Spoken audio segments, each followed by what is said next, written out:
Hi everyone, welcome back to the channel. It's excellent to have you here as always, and thank you for watching. Today we're talking about one of the new kids on the block that's been making its rounds in the firearms community lately, and that is Arken Optics. And what we've got here for a sample from them is the SH4 Gen 2. Now there's a couple different variations of this particular optic, and we'll get into the differences here in just a moment.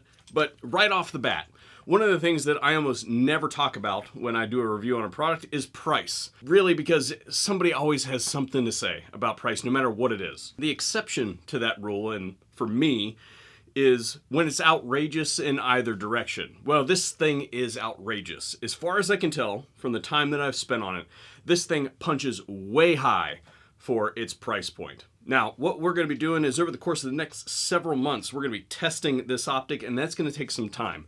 So what today's video is our initial overview, our first 100 rounds on the optic type synopsis to give you a lay of the land, and of course get some pretty pictures before I do a whole bunch of stupid crap to it. I may reference this particular video to basically say, hey, here's the specs and here's what it does and here's what it looks like before it gets all thrashed up.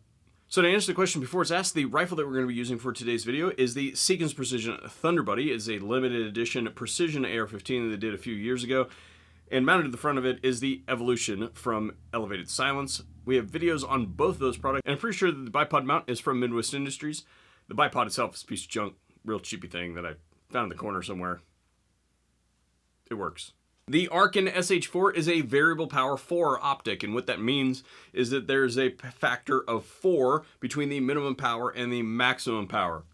For instance, when I was a teenager, the big hot thing to have was a 3-9. That's a variable power 3 optic, and I'm pretty sure that the only reason we use those is because that's what was on sale, and my dad knew that we were going to break him anyway. The dude knew what he was doing, what can I say? Now, there are two variants, the 6-24, and this one is 4-16, as you can see, both power factor of 4. The scope is built around a 34mm tube and 50mm objective. Years ago, I basically got rid of everything that wasn't 30mm or better. And I've been trying to push ever since up to 34mm because 34mm scopes are just awesome. They let in a whole bunch of light, so you can basically use them farther past that boundary of, hey, it's dark or hey, it's not dark. So there's a little bit more utility in the late hours of the day, and you get that field of view with that 50mm objective that also doesn't get in the way. Because that ratio is right in the sweet spot, you don't have to use specialty mounts to get the sight higher up off of the rail, thus screwing up your offset, all that sort of stuff. You can use standard height mounts without a problem, and you still have got all the things that you want it to do in most applications. Speaking of mounts, I've got two examples here from Arken. The first is what I'm going to classify as a traditional set of scope rings, although I will admit that these are fairly beefy as far as scope rings are concerned. These are going to be most applicable to mounting to a bolt-action rifle or hunting rifle, something of that persuasion, for two reasons. The first reason you would pick traditional rings is height. If you're using a standard culm type rifle, you might have issues with getting a good cheek weld if you've got a really, really high scope height. The other concern that is easily mitigated by using two separate rings is non-standard distances between mounting points. So if you're using a bridge or something like that, anything that isn't standard Picatinny rail across the top of your rifle, you may not have good fitment using what we would classify as a base instead of two rings. The other example, and what we're actually going to use for today's video because we've got a rifle that's correct on top, is what they call their rigid precision mount. And this is a standard AR height mount, and it also has 20 minutes built into its base. Notice that I used MOA on that base.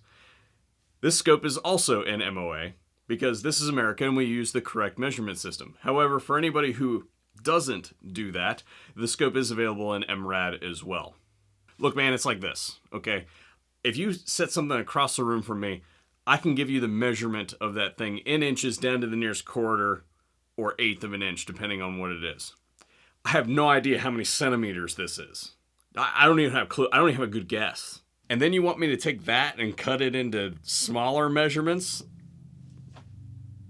Speaking of measurements, the turrets are huge. And not only are the turrets huge, the lettering on the turrets is huge. So there's no more squinting, trying to figure out how many you moved it. No, you can see how many you moved it. Those turrets are quarter MOA adjustment, include 123 minutes of angle of elevation adjustment, and 50 MOA of windage. After 0 has been achieved, the set screws on the side of each of the turrets can be removed and the turret spun down to the 0 position.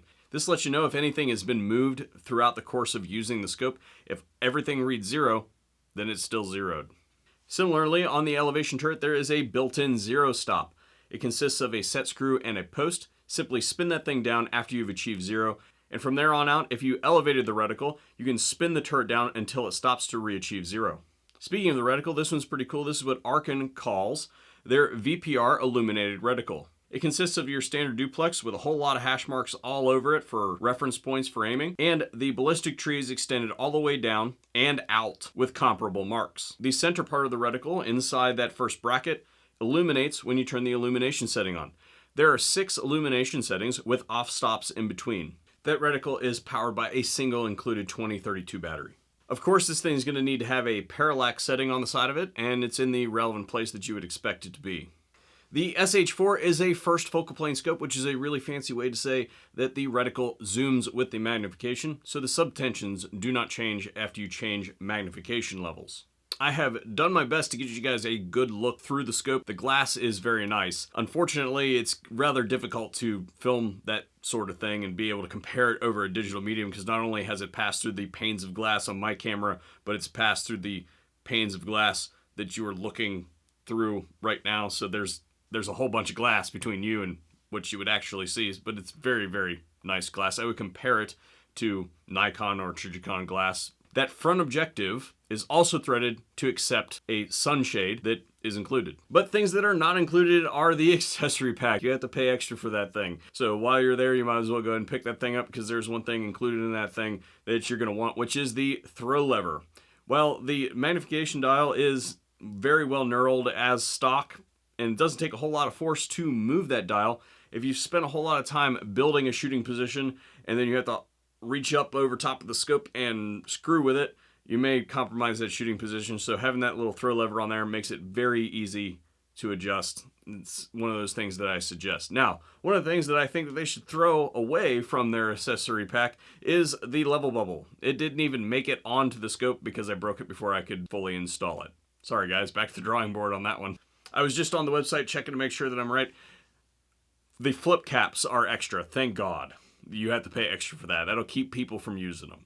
Now, the rear shooting bag in the accessory pack is pretty nice, I will say that. And there's a microfiber towel. I'm pretty sure that that is included in the standard pack. I forgot to mention that earlier. So that was a really quick rundown of the SH4 from Arken, the 4-16 variant.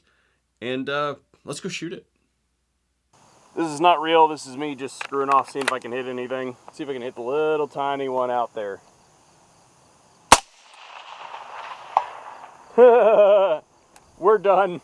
We're totally done.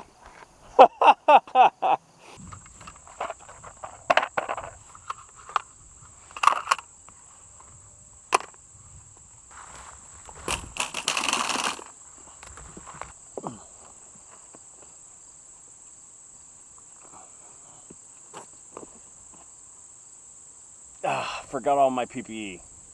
Crap. Okie dokie. 250 yards. The first shot that you guys saw was at 450. I was just kind of playing around. I chose this distance because this is the right distance for giving you guys a good view through the scope. I wanted to get some good imagery, and it just so happens that right next to where I took that is this shooting platform. So that's what we're going to do. We're going to be shooting Fiocchi 223A. This isn't really about the ammunition or the gun, it's about the scope. However, you guys know me, I like to stack testing, so what I've got here are some 350 Legend magazines loaded with 5.56. Why would you do that, Kurt? Well, they happen to be the right length, and I only have one broken 20-round PMag. So these are, I think, the 5-rounders, and that's a 20-rounder. I don't remember. We're gonna try them out. They're probably not gonna work, in which case we only have a couple rounds of 5.56 to actually do the shooting. So here we go. Oh wow, that barely.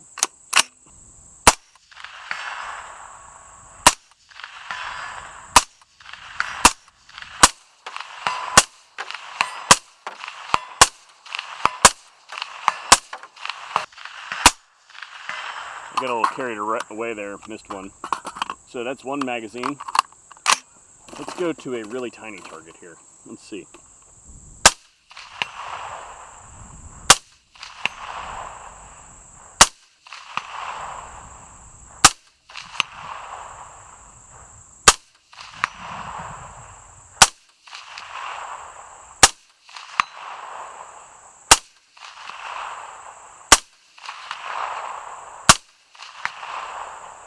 Let's see if we can get through the tree here.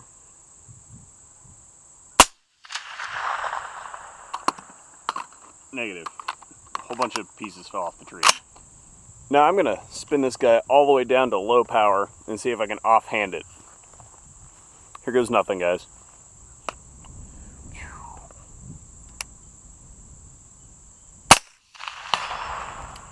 We're done.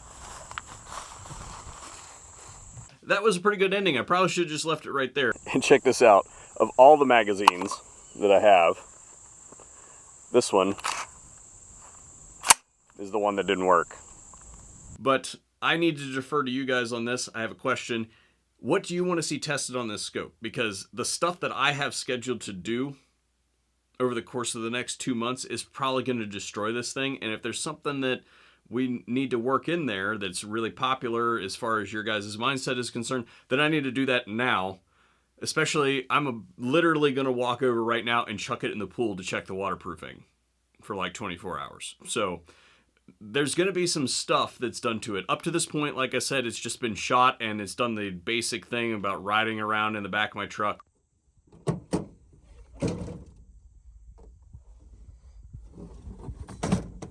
Nothing very rigorous because I wanted a nice video of the thing before we started beating the heck out of it. Sound off in the comment section down below if you've got ideas. It helps out with the algorithm as well. And if you feel so inclined, then please check out our Patreon and Subscribe Star pages where you can contribute directly to the VSO Gun Channel. We also have an affiliates page where all the discount codes and things are listed, and that'll be listed in the description box down below.